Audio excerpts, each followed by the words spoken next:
الكاف يدرس نقل كأس إفريقيا 2027 من شرق إفريقيا إلى جنوبها بسبب تأخر الأشغال.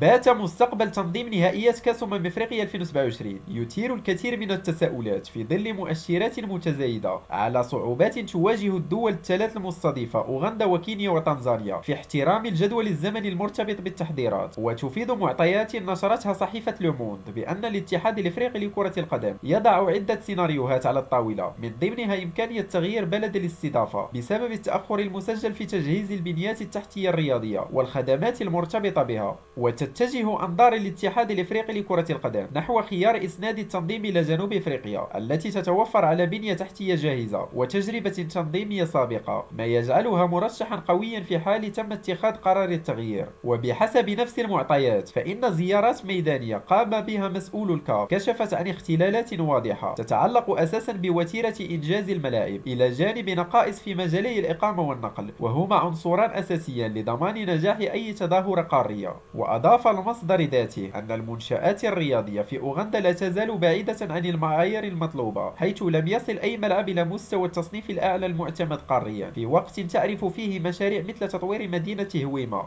وأشغال تحديث ملعب نيلسون مانديلا بالعاصمة كامبالا تأخرا ملحوظا. وأردف المصدر ذاته أن الوضع في كينيا لا يختلف كثيرا، إذ سجلت ملاحظات على عدد من المنشآت من بينها مركب مو الدولي وملعب طالانتا في نيروبي الذي لم يستكمل في الآجال المحددة رغم تطمينات رسمية بقرب انتهاء الأشغال.